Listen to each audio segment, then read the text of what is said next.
co-powered by Techno.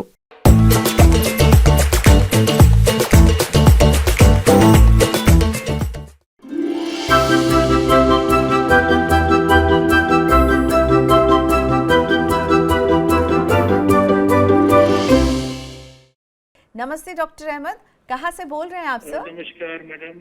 नमस्ते sir. Madam मैं लखनऊ से बोल रहा हूँ। मेरा सवाल लेने के लिए बहुत बहुत शुक्रिया आपका। बहुत शुक्रिया कि आपने सवाल भेजा, और आप तो बिल्कुल हमारी one of the favourite city से बोल रहे हैं, तो बहुत बहुत स्वागत है सर आपका। एसोसिएट प्रोफेसर हैं आप। Yes ma'am, thank you so much ma'am. Okay sir, so please मैं अब आपका एक बार पोर्टफोलियो रीड आउट कर देती हूँ, फिर आप अपना सवाल पूछेगा, ठीक है?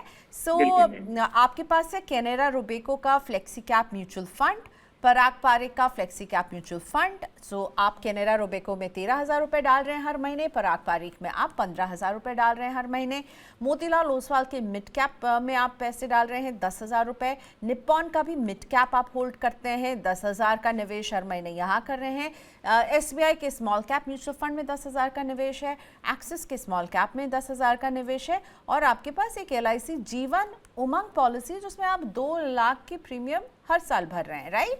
सर अब बताइए आप क्या पढ़ाते हैं सर, ये भी जरा सा बताइए, अपने बारे में भी थोड़ा बताइए, फिर अपना सवाल पूछिए। जितेंद्र सोलंकी हैं आज मेरे साथ। बिल्कुल प्रियंका मैडम, मैं डिपार्टमेंट ऑफ बिजनेस एडमिनिस्ट्रेशन में एसोसिएट प्रोफेसर हूँ। ओके। और मैं ह्यूमन रिसोर्स मैनेजमेंट में डील करता हूँ, यही मेरा एरिया ऑफ स्पेशलाइजेशन है।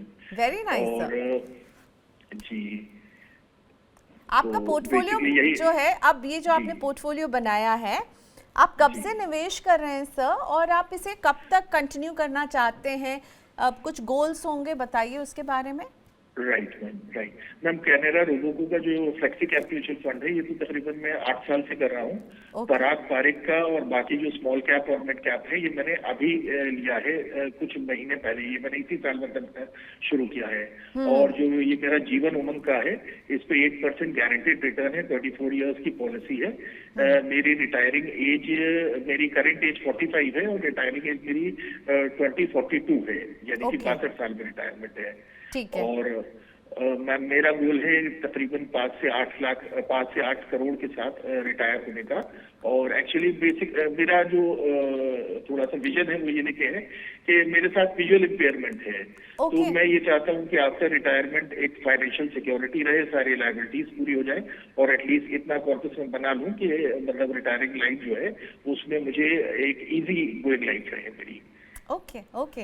पहली बात तो आप प्लीज़ मुझे मैडम नहीं बोलिए, आप शिक्षक हैं, और आप शिक्षक जो है हमेशा आदरणीय रहते हैं, और इसीलिए बहुत अच्छा लगा।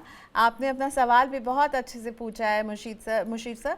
मैं अब आपको स्विच ओवर कर रही हूँ जितेंद्र सर के पास। जितेंद्र सर, आपने सुना अपने रिटायरमेंट के लिए डॉक्टर साहब जो हैं वो यहाँ पर निवेश कर रहे हैं, विजुअली इम्पेयर्ड हैं, लेकिन देखिए पढ़ाते हैं, और साथ ही में पूछ रहे हैं कि क्या ये इनफ रहेगा। एक LIC की जीवन उमंग में भी निवेश कर रहे हैं, इसमें 8% का गारंटीड रिटर्न भी है यहाँ पर, प्लस इनका सारा निवेश जो है ये नया है, एक्सेप्ट फॉर कैनेरा रोबेको का फ्लेक्सी कैप। जितेंद्र सर बताइए, जरा व्यू दीजिए अपना। बने हुए हैं प्रोफेसर सर भी हमारे साथ, अगर आप कुछ क्रॉस क्वेश्चन करना चाहें तो। जी, तो मेरा एक क्वेश्चन है कि प्रोफेसर साहब क्या होराइजन लेके चल रहे हैं, मतलब रिटायरमेंट एक स्पेसिफिक एज जरूर होता है किसी हाँ, भी तो वही 2042, जब ये 62 साल के होंगे, मैं ठीक कह रही हूँ सर? 2042 पे आप रिटायर होंगे, तब तक आप निवेश करेंगे? 10 साल का होराइजन है मैम मेरा। 10 साल? 15 ईयर्स। 15 साल का मैं होराइजन है, 15 साल तक मैं इन्वेस्ट कर सकता हूँ। ठीक है, तो 15 साल तक निवेश करेंगे।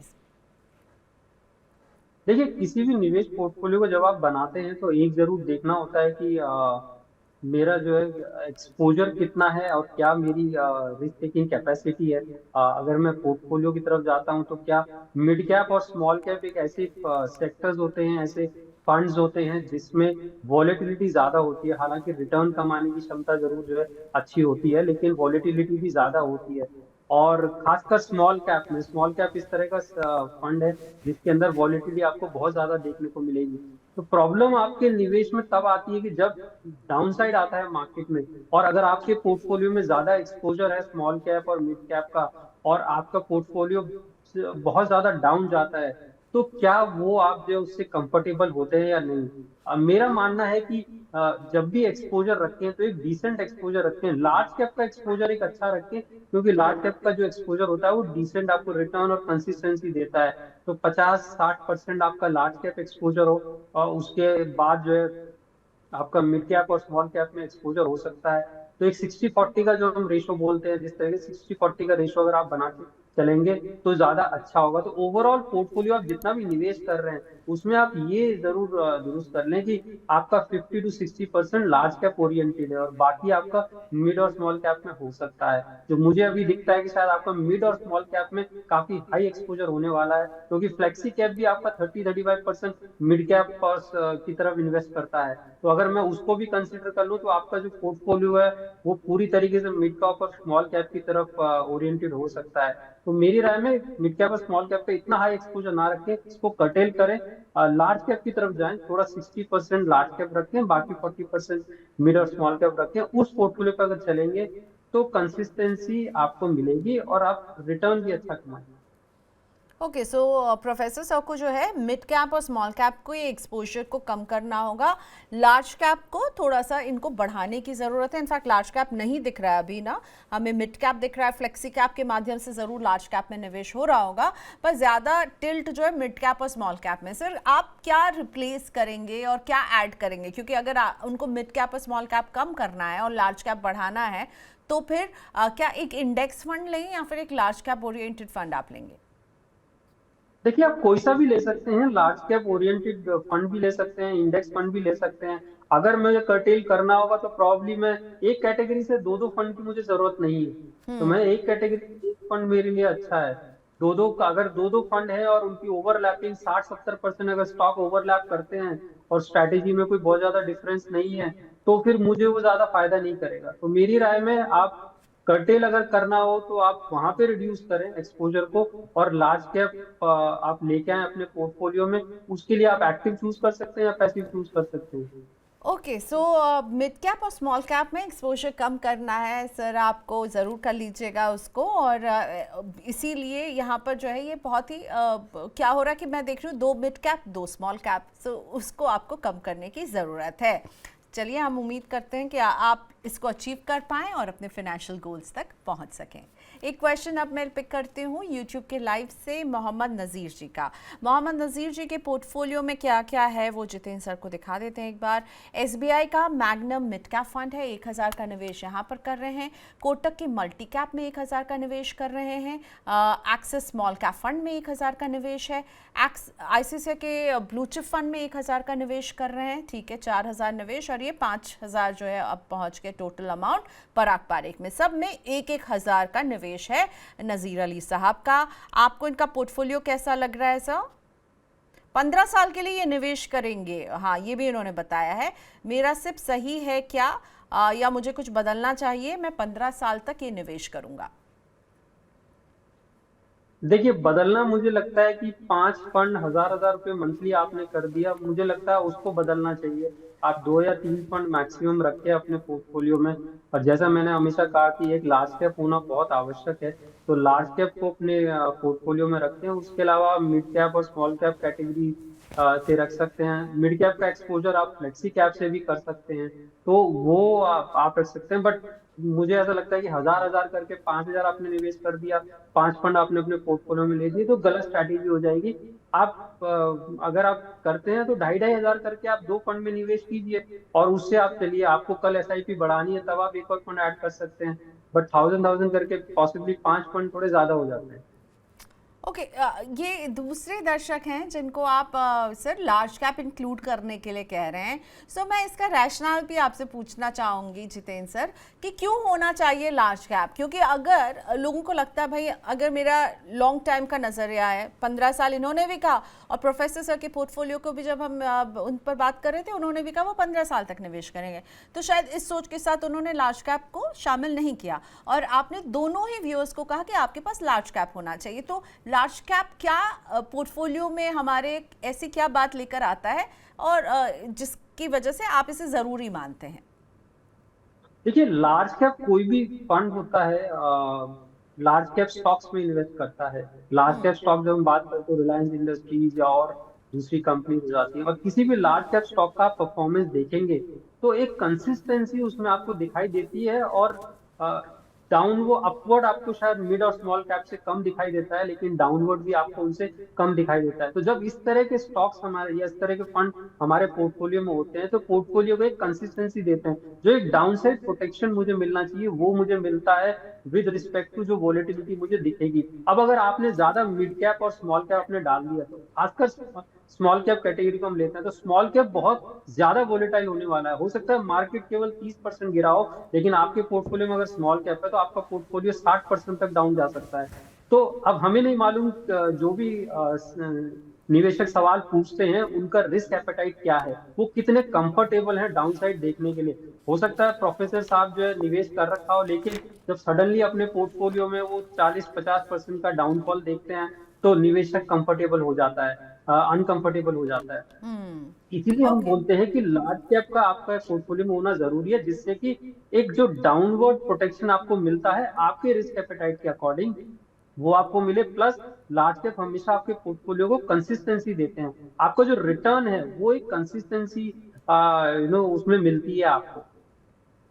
ओके, सो कंसिस्टेंसी के लिए, डाउनसाइड रिस्क को कम करने के लिए, स्टेबिलिटी के लिए, ताकि जब मार्केट्स जो हैं वो वॉलेटाइल सेशन से गुजरें तो आपका पोर्टफोलियो जो है उस वॉलेटिलिटी का सामना करने में सक्षम रहे। ओके जितेंद्र सर, ये बात बहुत अच्छे से आपने समझा दी and I think it's very important. तो आप कहेंगे कि आपके पोर्टफोलियो में का 60% हिस्सा लार्ज कैप जैसे स्कीम्स में होना चाहिए? देखिए, आमतौर पर मेरा यही मानना है कि जब भी आप कोई एक एफिशिएंट पोर्टफोलियो बनाते हैं तो, और अगर आप एक्सपोजर लेते हैं तो आप 60% के अराउंड आपका लार्ज कैप होना चाहिए। बाकी 40% आप गोल्ड में कर सकते हैं, मिड कैप और स्मॉल कैप में कर सकते हैं, वहाँ एक्सपोजर कर सकते हैं। बट 60% आपके एसेट एलोकेशन में अगर लार्ज कैप होगा तो मेरी राय में एक बड़ा अच्छा एक एफिशिएंट पोर्टफोलियो आप बना पाएंगे। ओके चलिए, अब हम इसी के साथ अपने अगले कॉलर से भी बात करते हैं। अनिल कुमार दास मेरे साथ हैं फोन लाइन पर। अनिल जी, स्वागत है आपका मनी 9 में। कहाँ से बोल रहे हैं? मैं ओडिशा कटक से बोल रहा हूँ मैडम। ओके, कटक से बहुत स्वागत है आपका सर। मेरा सर 25 इयर्स में 3 करोड़ चाहता हूँ। हाँ, मेरी सैलरी है 60,000। ठीक है, कोई दिक्कत नहीं है। और 3 करोड़ आपको जुटाना है मैडम। 3 करोड़ पहुंचना, राइट? मैडम हाँ, 3 करोड़ ना? हाँ, राइट मैडम। 3 करोड़ इन 20 इयर्स। 20 और 25 इयर्स, कोई दिक्कत नहीं है। ओके, मैं लॉन्ग टर्म के लिए इन्वेस्ट किया हूँ। ओके ठीक है। मेरा एज अभी 32 है मैडम। मैं अभी 4 महीने पहले ही इन्वेस्ट किया हूँ। ओके, अभी 50,000 इन्वेस्ट कर चुका हूँ। और ठीक है, और ये आपके पास 9 स्कीम्स हैं, राइट? मैं ये स्कीम रीड आउट कर रही हूँ, बताएगा आप ही क्या पोर्टफोलियो है ना। पराग पारी का फ्लेक्सी कैप, SBI का कॉन्ट्रा फंड, हाँ, कोटक का emerging equity fund, right, HDFC balance advantage fund, quant small cap fund, quant flexi cap fund, SBI Nifty index fund, Motilal Oswal का large and mid cap fund, Tata का small cap fund. 9,000 रुपए हर scheme में आपने evenly divide किया कि आप हर scheme में 1,000 का निवेश कर रहे हैं। हर साल आप, हर महीने माफ कीजिएगा, आप 9,000 जो है अपनी सैलरी से सिप्स की तरफ डेडिकेट कर रहे हैं। ठीक कहा मैंने अनिल जी? ठीक है मैडम, ठीक मैडम। तो अनिल जी, आप सुनिए कि आपको क्या सलाह देते हैं जितेंद्र सोलंकी जी। सेबी आ रहे हैं जितेंद्र सर और हमारे साथ शो में बने हुए हैं। जितेंद्र सर, आपने सुना, इनकी एज इन्होंने बताई 32 है और 60,000 रुपए इनकी जो है सैलरी है, जिसमें से 9,000 जो है वो सिप्स कर रहे हैं, और 20 से 25 साल भी लग जाएं तो ठीक है, लेकिन 3 करोड़ रुपए बनाने हैं। आपको लगता है इनका पोर्टफोलियो सक्षम है? देखिए, एक कैलकुलेशन अगर हम करें तो 20 साल में अगर आपको 2.5 करोड़ अगर इकट्ठा करना है तो आपको लगभग 26-27 हजार रुपये मंथली निवेश करना होगा, जब हम 11-12% का हम रिटर्न अज्यूम करते हैं। तो मेरी राय में निवेश कम होगा। जिस पोर्टफोलियो को ये टारगेट कर रहे हैं इनको अपना निवेश बढ़ाना पड़ेगा। दूसरा जो पोर्टफोलियो है इनका, मुझे लगता है टू मेनी स्कीम्स हैं। हजार हजार करके आपने 9 स्कीम डाल दिया तो आपने काफी स्कीम्स रिपीट हो गई। और ऐसी गलती हम तब करते हैं जब हम रिटर्न देख के स्कीम चुन लेते हैं कि ये फंड में भी अच्छा रिटर्न है, इसको भी ऐड कर लें, ये फंड में भी रिटर्न है तो अच्छा ऐड कर लें।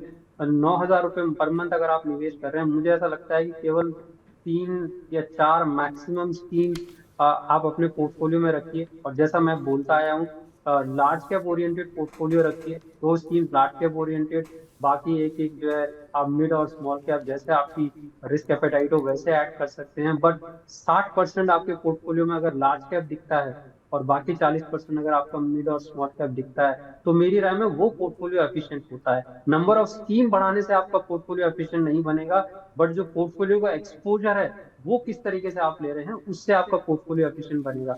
तो स्कीम्स को रिड्यूस करें, 9 स्कीम जरूरत से ज्यादा है, आप 4 स्कीम मैक्सिमम रखें और जैसे मैंने बताया उस एक्सपोजर में रखेंगे तो आपका पोर्टफोलियो ज्यादा अच्छा बनेगा। और आपको निवेश बढ़ाना पड़ेगा अगर आप 3 करोड़ का टारगेट आप अचीव करना चाहते हैं।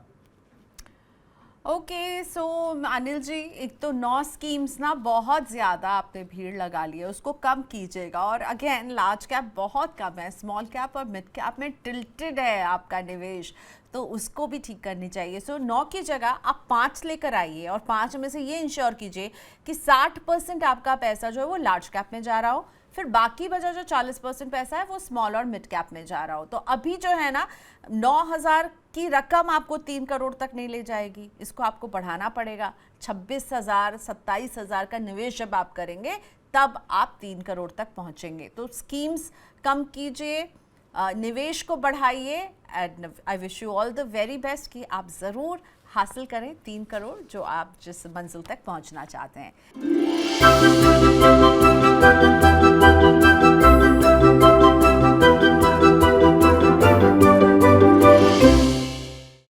को पावर्ड बाय टेक्नो।